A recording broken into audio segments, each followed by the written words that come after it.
ช่วงนี้ฝนตกเกือบทุกมื้อเนาะทุกคนเฮ็ดให้บริเวณขอบหนองหรือว่าขอบสาของเฮามีแต่หญ้าปกคลุมเต็มเนาะแทบจะบ่เห็นต้นมะฮุงที่ว่าเฮาปลูกไว้เด้อมื้อนี้ก็เลยถือโอกาสเนาะมาอนามัยบรบัดบริเวณขอบหนองขอบสานี่นะทุกคนให้มันแปลนเพื่อว่าเฮาจะมีหยังมาปลูกใส่อีกเพราะว่าพื้นที่อยู่ขอบหนองมันค่อนข้างก็กว้างแน่เนาะและอีกอย่างช่วงนี้ก็เป็นยามฝนเนาะฝนตกเกือบทุกมื้อเฮ็ดให้หญ้านี่เกิดขึ้นไวๆเนาะมื้อก่อนเฮาก็เสียไปแล้วทุกคนเอ้ยบ่ได้พอทิศ2ทิศสับหญ้าขึ้นมาเต็มคือเก่าแต่ก็โชคดีเนาะมื้อนี้ได้ผู้ช่วยมาช่วย1แฮกช่วยพอเสียหญ้าพอก็เมาแต่เสียหญ้าอยู่ทางหน้าพุ่นเนาะหันมาทางหลังดูเอาต้นบกฮุงออกไปแล้วต้นหนึ่งช่วงนี้ต้นบกฮุงก็พ่วมงามเนาะบางต้นก็จับดีแต่มีบางต้นนี่ก็สูงเหี่ยวทุกคนเอ้ยเฮ็ดจังได๋ดีนี่สิตัดออกบ่หรือว่าจังไดเนาะขอความรู้จากผู้ที่ว่าเคยมีประสบการณ์แน่เด้อปลูกต้นบกฮุงปกติแล้วข้อยเป็นคนที่ว่าปลูกต้นบกฮุงนี่ค่อนข้างเกิดยากแล้วก็บ่ค่อยได้กินเนาะทุกคนบ่เป็นมากโดดแหละแต่ว่ามาปลูกซุนี้รู้สึกว่าทุกต้นที่ข้อยปลูกนี่แม่นงามเบิดเนาะก็มีคนแนะนำมาเนาะว่าอยากให้ปลูกหลายๆเพิ่นว่าช่วงนี้บกฮุงก็เป็นราคาเนาะซึ่งข้อยเองก็กำลังทดลองเบิ่งเนาะว่ามันสิได้ผลบ่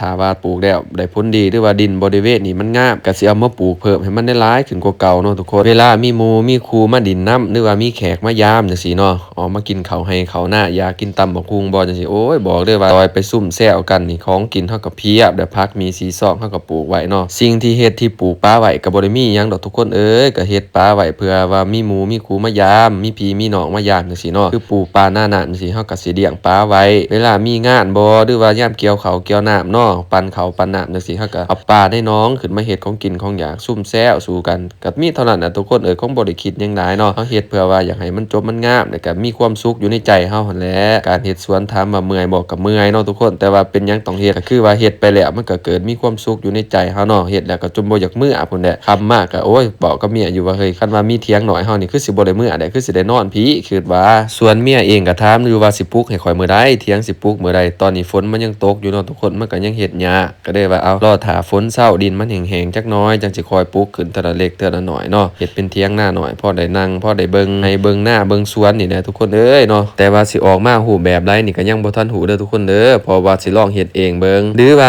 พี่ๆน้องๆเนาะมีแบบอยากให้เฮาเฮ็ดแบบใดว่ามันงามเหมาะสมอยู่ในบ้านสวนก็สามารถส่งมาในคอมเมนต์ได้เด้อการเฮ็ดเกษตรผสมผสานนี่ยอมรับว่าทางพี่น้องฝั่งไทยเพิ่นนี่เก่งแฮงเนาะเฮ็ดออกมางามแถมได้ผลผลิตที่แบบเกินคาดอีหลีทุกคนเอ้ยส่วนข้อยเองนี่ก็มักเบิ่งคลิปทางเพิ่นเนาะโดยเฉพาะแม่นการคลิปเฮ็ดเกษตรผสมผสานการเลี้ยงปลาเลี้ยงกบบ่หรือว่าการขุดคอกใส่ไก่น้องฝั่งไทยนี่โอ้บอกเลยว่าสุดยอดอีหลี